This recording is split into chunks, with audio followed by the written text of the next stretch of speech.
Hello again. Now, Miss South Africa Lalela Mswane is back in the country. She was in Israel for the controversial 2021 Miss Universe pageant. Many called on her to withdraw because of Israel's treatment of Palestinians, with the government withdrawing its support for her. But Mswane went ahead, made it to the top pageants, top 3. Now, eNCA Slindelo Masikane is covering that story. She's joining us now in the studio. She was there at the airport on the return of Miss SA from Israel. Good afternoon, Slindelo. I must comment. I love your red dress. I haven't seen you in a lovely red dress like this before. Looking good. Of course, we talk about Miss SA. Yes. You're also looking the wonderful part. Okay, what was the atmosphere like at OR Tambo International Airport? Yeah, I must say, Dan, it's a shadow of what we really see usually when we're having our own Miss South Africa coming home from a major international pageant. You would usually find hundreds, if not thousands of people there. Maybe one could say COVID-19 restrictions. Maybe a lot of people were hesitant on going to the airport. But some people did come out, her family, her friends, her fans coming out to really welcome her back home. But we also saw a small group of protesters who were, of course, dissatisfied with her participation, which is what we've seen in the run-up to her going to the pageant. But for the most part, she got quite a warm welcome. Let's just take a listen to some of those who were there to welcome her. On winning second runner-up at Miss Universe, and you really inspire me a lot. I've watched your journey and just well done on everything, and I love your confidence, and you're such a strong woman, and keep doing you, Lalela. I love you. We are so proud of you, Lalela. We love you, and we're so happy you're safely back home. We need to represent South Africa and to show her our love and support and how proud we are of her and what an impact she's made when she took to stage with the point shoes, and she was this peace dove, and it's such an inspiration to all the young girls out there. But I mean, you said there as well that while there were those warm welcomes, there were some protesters who were not very happy to see her. Yeah, we had a small group from an organization called PSA saying that they were really disappointed in Lalela's decision to go and participate in the Miss Universe pageant that was held in Israel. Let's take a listen. We are here to show our support to the Palestinian people. We are from the PSA Youth League. We are here to say that the Palestinian people exist, and we will not stand against propaganda that eradicates the Palestinian people. The whitewashing that happened at the Miss Universe event was sad. It was not what us South Africans should stand for.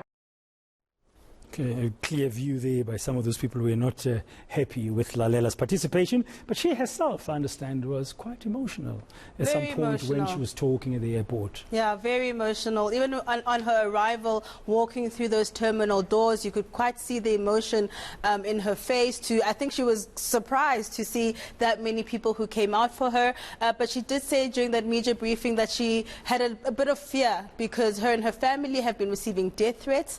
So she wasn't quite sure what she was going to get at the airport, but saying that despite some of the disappointment that she's felt in the run-up to her going to the pageant and the response from government, she's really proud of what she's done and that she would definitely do it all over again. But let's just take a listen to what she had to say.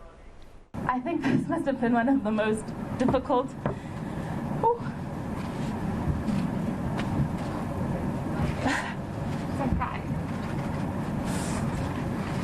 I'm even back now, and I'm not even certain if sometimes I question whether going was even the correct choice. Just because when I made that decision, it no longer became about me, but the safety of my family and those I love. And to receive death threats, to not be able to sleep, I don't even think I prepared for this competition. So for me, being third is the biggest win I could have ever achieved, and I'm extremely proud of myself.